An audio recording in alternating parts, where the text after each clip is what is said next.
That sweet potato free material is just multiplied in the greenhouse and is brought here in the field. What we do here in the field, we multiply it, and the material that is harvested and stored in the storage house, and then is passed to the farmers. Then the farmers can be sure when they use our material to grow a virus-free material and to produce sweet potatoes that don't have viruses. Viruses are bad disease because what they do, year after year, they keep mutating. You can control one type of virus, but a year later, you have several others that just pop up. So if you grow material that are not virus-free, you can expect to have at least a 20 or 30% decrease in yield. My name is Manaharan Muthusamy. I am the interim assistant dean for 1890 programs. Now I'm going to talk about our niche program. That's a sweet potato foundation program. This program is very important for our farmers, our minority farmers. The goal of this program is to produce virus-free sweet potatoes. Viruses are the big factor in limiting production. So we want to produce virus-free slips. That slips we can give to farmers so the farmers can plant them in the field.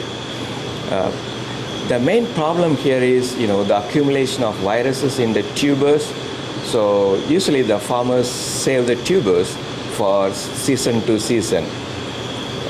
But here the virus also accumulates over the period of time, resulting in huge loss to the farmers. But with this virus-free slips, they can plant, the new crop, and the yield will not reduce due to viruses. This is Muhammad Jalaluddin. You see, I'm standing by a not so good looking pepper plots, but breeding work is like that. I have 23 lines or varieties, and I am selecting from there to use them, the selected ones, the best ones, in my breeding program. My intention is to develop a pepper varieties or a few pepper varieties which will have high productivity, disease resistance, and high nutritional qualities. So nutritional qualities I emphasize. Originally I was a rice breeder, but I have seen in many countries in the world, and majority people, when they do not have enough food, they eat rice and bite a hot pepper. That's their spices and vegetables and everything. So that's the origin of my interest in doing this pepper research. I have selected and collected around the world about 130 different types of peppers, and I end up with this few, only probably 23 or so.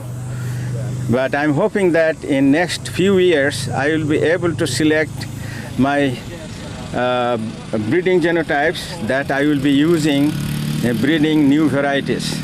The varieties will be highly productive and highly nutritional. At the same time, there will be some ornamental characteristics. That's the objective of my research. My name is Young Park, associate professor in the University of Arkansas at Pine Bluff, and I'm an entomologist, and I'm the apiculturist, means the beekeeping. And actually, I'm going to introduce you my research field, and I'm doing the honeybee research, and especially the pollinating, and to try to help the community, and whenever they need the honeybee hives, and then we have the willing to share those honeybee hives to improve the yields and their products.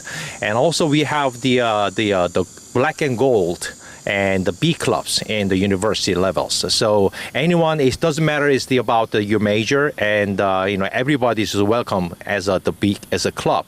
And we just train how to do the beekeeping, and when they graduate, they able to do the beekeeping as a hobby or a kind of professional way.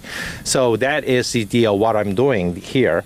And also the backyard, and we have the beehives in general. The one beehives have like 60,000 bees, individuals. Okay, it's someone say they're like 5,000 or 10,000, but actually 60,000, and they are technically all females. And they are we call the generalist. And because they are living in the all year round in Arkansas area, and we have a specialist we call the bee as the native bees, and both are the good pollinators to improve our yields, and so we have to taking care of them to improve our ecosystem healthy. Thank you.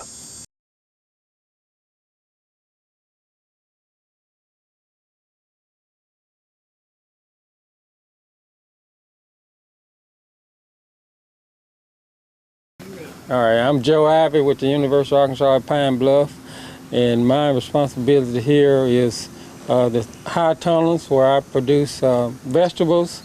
The reason why we have the high tunnel is to extend the season, producing crops. You can also, for earliness, you can get started early in the wintertime. You're able to start your green crop, and also early spring you can start your warm season crops. What we're trying to do is encourage the farmers to put some houses out on their farm in order that they may be able to get to the market early in order to get the best price for their produce. Another thing we're trying to do is get the youth involved in interested in producing produce as well. And the way to do that, we're trying to start out with the 4-H groups and clubs. The University of Arkansas at Pine Bluff now has its own 4-H program, and we're trying to encourage young people to have an interest in producing produce so they'll know where their food come from. Also, like, you know where the milk came from. It didn't come from the supermarket, but it came from the cow. And that's what we're trying to teach here. And you can make a pretty good amount of financial funds by producing in the hoop house. And what you have here, we have produced about a ton of produce here during the fall of the year or during the winter of the year. And in the spring of the year, we produced a half a ton in this tunnel. I am ASMH Sarkar. I am here greenhouse manager, and also I enrolling the graduate program in plant science department in UAPB. So this is my thesis experiment. Actually, title is Phytochemical Composition of Vegetables, Herb and Medicinal Plants. We know herb, vegetables and medicinal plants are used as a food for medicinal qualities, and also they are resources of medicinal activities, are used for curing of human various diseases. And we know this is the available of phytochemical composition in herb, vegetables and medicinal plants. These are two categories. One is the primary and second is secondary. Primary is the amino acid, protein, sugar and chlorophyll. Secondary is terpenoid and alkaloid. So those elements are available in the vegetables, herb, and medicinal plants. So this is my main objectives too. Number one, we are looking this kind of element, this out of most performance from this crop and yield what is the most performance in this from this crop. So here is I used 10 different crops. Each crop is 3 varieties. I have a 3 replication, and each plant variety I planted 5 plant.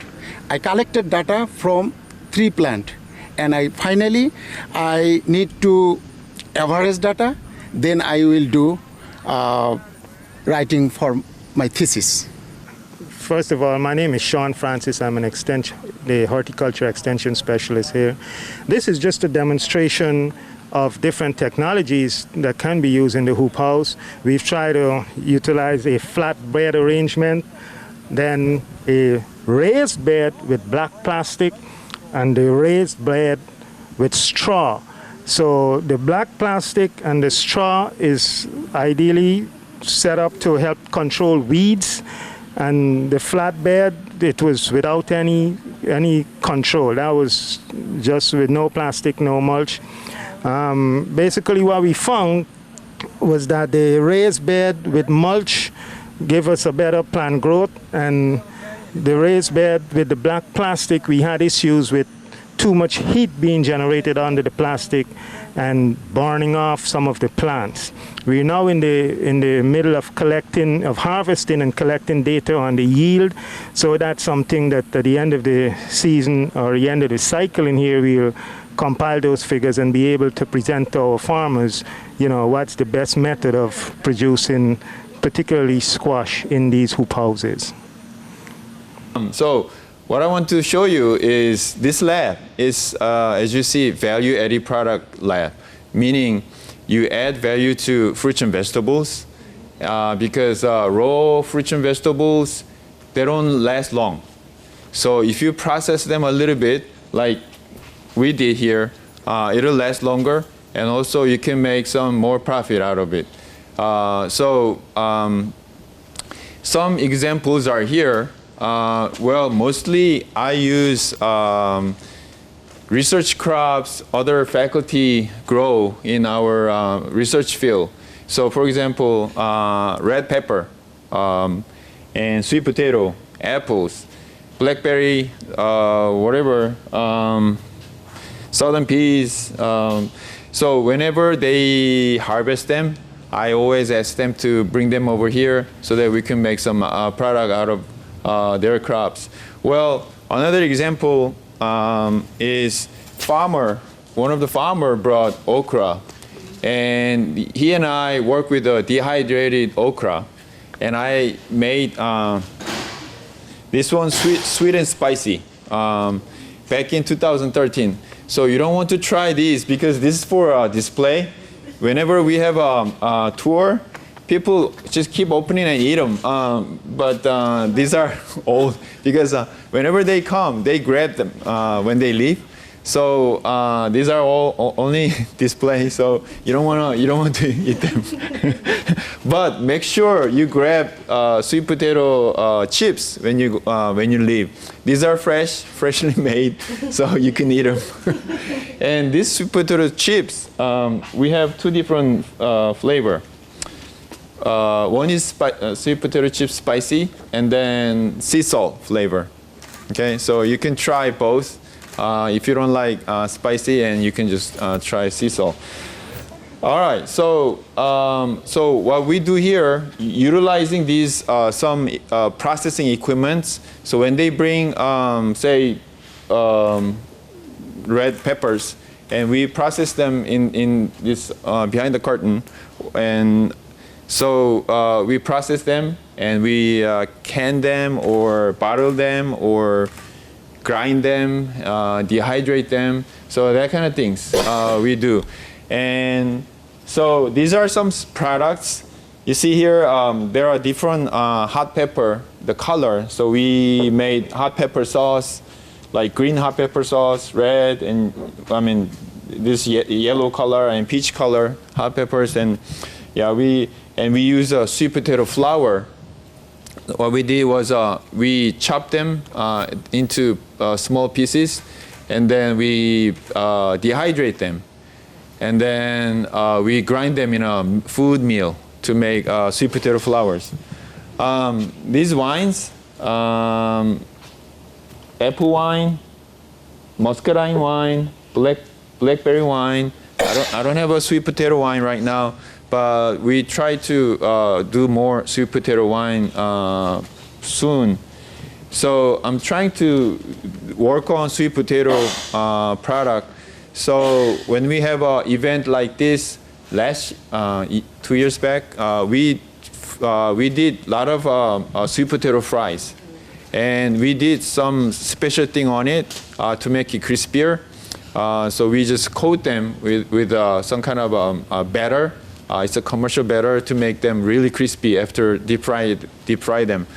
We are doing here research on straight head of rice, and it's a very devastating non-fungal disease. It's called a physiological disorder, and its typical symptom is parrot beak symptom, which is like this. You will get each and every panicle filled up with these things, and it will not bear any grain. That's why it will be straight up. It will not lean down like the normal rice, and this can cause more than 90% loss due to if a variety is sensitive to straight head.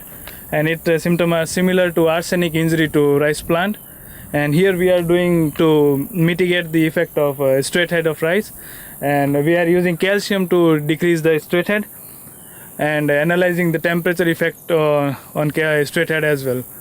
And we thought that if we apply calcium, it's gonna manage the pH and acidic ions of arsenic, and improve to gain in the yield. And on temperature, I want to say that we found that in last year temperature was low, then there was no straight head, but now temperature is high, and in high temperature the straight head is more. So we got that hypothesis that if temperature increases and straight head increases. So we are working on that temperature effect also here. Thank you.